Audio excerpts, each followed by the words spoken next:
Graham and Brian, 3, 2, 1. Hello, Sounders. It's Mick. I'm in a pub. I'm with two of my greatest old friends, Pompey friends, Graham and Brian, and we're going to talk Pompey for a little bit. And I'm going to try and find out a little bit about why they support the club and what they think's going on at the moment with Pompey. So we'll start off with Brian. How did you discover Pompey? How did that happen, Brian? Well, my granddad used to disappear every Saturday. I used to say, "Where's he going?" And my mum would say, "He's going to watch Pompey." And I said, "Well, what is Pompey? I want to go along and watch Pompey as well." So he took me along, and my first game was in April '62. I think it was the 22nd. We lost 3-0 at home to Peterborough. It was Dick Beattie's last game for Pompey. Dick Beattie, Graham. Yeah, I remember Dick Beattie. And all I can remember is we lost 3-0. And it was a horrible day. The rain was pouring down, and their goalkeeper was covered head to toe in mud. And I loved mud, and I said, I want to be a goalkeeper. I want to be like him, who was just covered in mud. And you were a keeper. And I still am a keeper. And you still are a keeper. Brian plays walking football, Sounders, as some of you probably do. Can I just tell Sounders who Dick Beattie was, because they're not all 105 years old. Dick Beattie was a goalkeeper from the late 50s, early 60s. First I remember him and Ron Saunders. He was involved in the match. He came from Scotland, from Celtic, I think.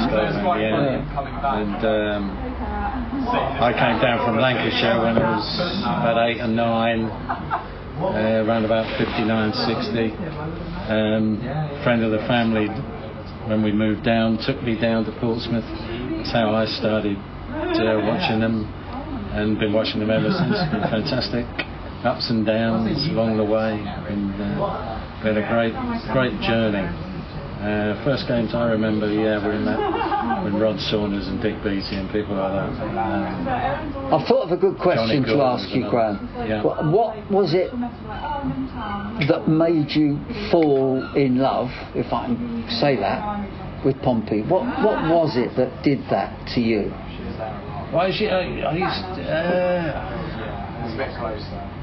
I think it was the atmosphere that created when I first went to the place. I remember in those days you used to go from end to end.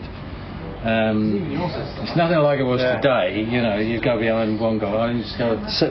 Depending on which goal you were attacking, you'd sort of you'd start at one end and then you'd walk round the side and then you'd end up at the other end. And the only old, let me interrupt just for a moment, just to say, only old Sounders will remember that. But, yes, probably not. Because obviously that can't happen now. But it was in the days of terraces, kids, and we could walk from one end to the other. So we used to go and watch our forwards, whichever end they were getting into. That was the point. Absolutely, it was great.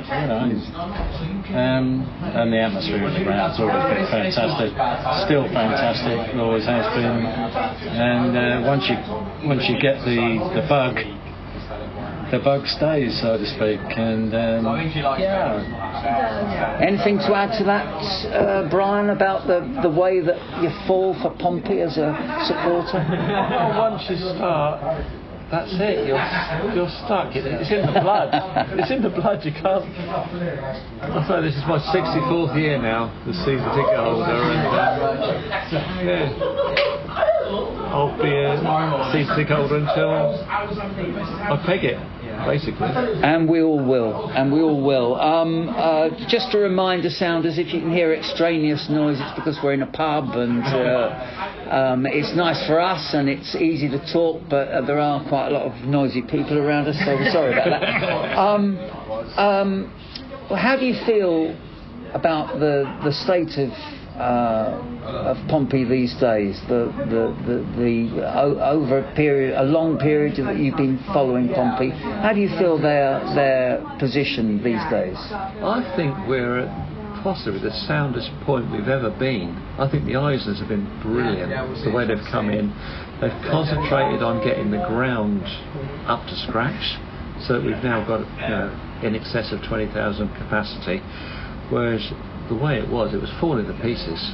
The ground, we were in danger of being under 15,000 capacity. They're not spending ridiculous amounts on players. They're looking at players that are value for money, and we're trying to pick up players on the cheap, obviously, as all clubs are.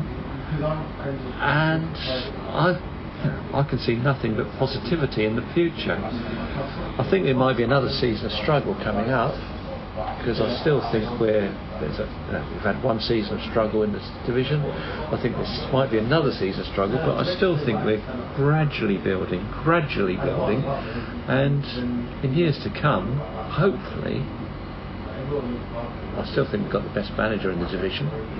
We're going to be much better for it. Graham, do you think Brian's just said we're in for a season of struggle? I'm slightly more optimistic about that. I think I agree with Brian. They've got a very good manager, and they need to hang on to the manager. I think that's very important. I think that the way the Eisners are going about it is the right way to go about it. They're gradually building. I think in the past we've had, everyone knows about the problems we've had in the past, money-wise.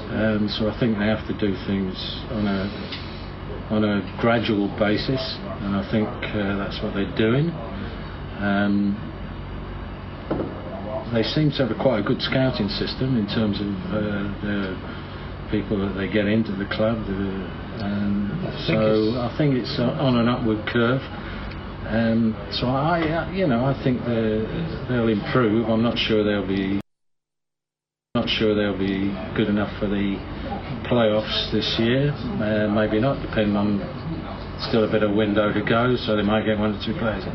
But I think they'll be comfortable mid-table this year. I'm hopeful with that, and then gradually build on from that.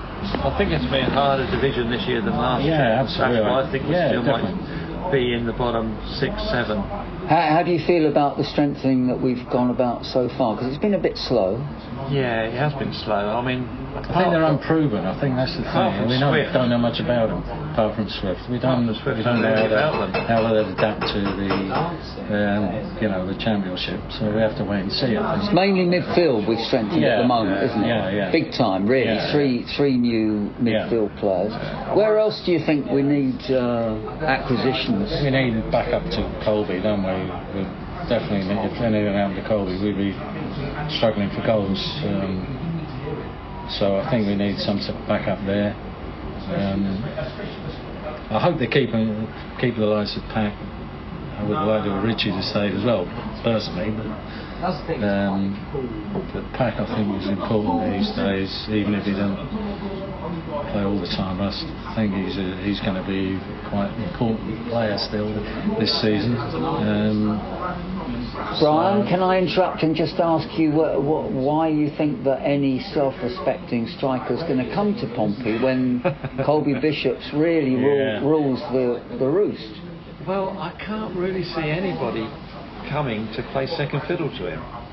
But as the month of August goes on, that's when Premier League teams will be looking to offload their younger, unproven players on loan, and I think that's when we'll pick up O'Mahony last year, wasn't it? Yeah, like O'Mahony last year. Very similar I would like us to get in somebody proven, but I can't see how anybody would come in as second choice to Bishop. It is a problem that we've got by the system that John Messina wants to play. He doesn't like playing to front. And everyone knows that Colby's so important to us. As we were talking, I have to say, Sounders, we've been together all day, and we've been talking a lot about Pompey, and the boys here were saying that the importance to our survival in the Championship was linked to Colby Bishop's return. Yeah, last year, definitely. He's a hero to us, huh? Yeah. But what do you do when you've got someone like that in your squad, and we can't rely on his fitness all season long? So what do you do? Well, you have to have backup. They've got to, in the next 2 or 3 weeks, I think they've got to find somebody to come and be that, somebody who can come in, or even challenge him. His position's not automatic, is it? Let's face it. If you can get somebody better than him, he's a good player, but he's lacking in certain areas, I think. Yeah. He's not pacey, he's not quick. He's an excellent, fantastic, but he's not, if you can... But to get someone better than him, you're going to have to pay big bucks. Yeah. And I don't know if we're prepared to pay big bucks. Yeah. What sort of bucks are we talking about? When there's in the millions. Yeah. Well, we've got millions. Well, several millions. I mean, 3, 4, 5 million. Other clubs are spending a lot of money at the moment, aren't they, in that division? And then if you're spending that to replace Bishop, then Bishop's not going to be happy. Bishop's going to want to be moving on. We don't want to be losing him because I can't see many better than Bishop in this division. But you've got to worry about his fitness. You're going round in circles a little bit here, Brian. Well, no, I'm thinking we need somebody to challenge him, but I can't see many that... What about young... are you not giving any sort young of... lad from Australia. Waddingham, Waddingham, yeah. He's raw though, isn't he? Yeah, absolutely. Not proven. I mean, would we be devastated? What would happen if Colby well, they'd have got to the measles? give the guy a chance, wouldn't they? They'd have to give Waddingham a chance. Last year, bringing in Sorensen was sort of desperate, wasn't it? He brought him in, he didn't work. Scored a goal in his first game. Yeah. I would have saved that. And you look at most strikers, they want a spell in the side, don't they? Yeah. To get the feel of the game, and if they don't get a spell in the side, you can't. It's very difficult to expect somebody to come in and just start off and start scoring goals. It's very, very difficult to do that. Particularly if you've got somebody who's a regular, and you only play one up front, a single striker, which we tend to do. It's very difficult for anybody, if he gets injured, if Colby was injured, for somebody to come in, unless they get a string of games, it's very difficult. I still think it'll be a young player from the Premier League on loan. I think that's probably the way they'll go. Either that or somebody coming to the end of his career. What about another Murphy to the other side? I mean, Murphy's a goal scorer. Great, brilliant, absolutely fantastic signing. Yeah, brilliant, absolutely brilliant. He will bring in. I think he's got irons in the fire. I think he'll bring players in. Before the start of the season. I don't know who, but I'm sure he's got something in mind. If he's willing Kamara did very well, didn't he? So there's possibilities there, maybe. Oh, that would be a dream. Yeah, it would be great. If he's willing to let Richie go, he's obviously got somebody in mind. Boys, before I let you go and get another pint, can you just tell me where you think... I'll make Brian go first here. I want a position in the league that we're going to finish in the coming season. 15th. 9th. 15th is quite depressing. Do you think? To me. Really? I want. Well, we finished 15th last season. It's going to be a tougher division this season. We've lost a lot of players. We're struggling to get... The teams that have come up are going to be players. competitive, aren't they? They've got to try Wrexham and Birmingham. Yeah. But Leicester Scum has come down. I It's going to be they're building up quite a decent squad, and I think they'll be okay. And I think they're they'll be still short on numbers at the moment.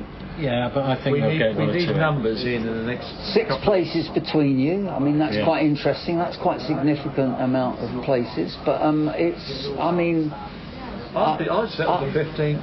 I think 9th to 6th to 15th is probably a good sector to put my money on. Yeah. What would you say then, Mick? Well, I would have gone for Graham's 9th or 8th. I'm really hoping that we get close to the playoffs this season. But you are now depressing me a little bit. Really? I think we're probably 3 or 4 years away from the playoffs. Yeah. Okay. Well, that's very maybe 2 or 3. That's very good.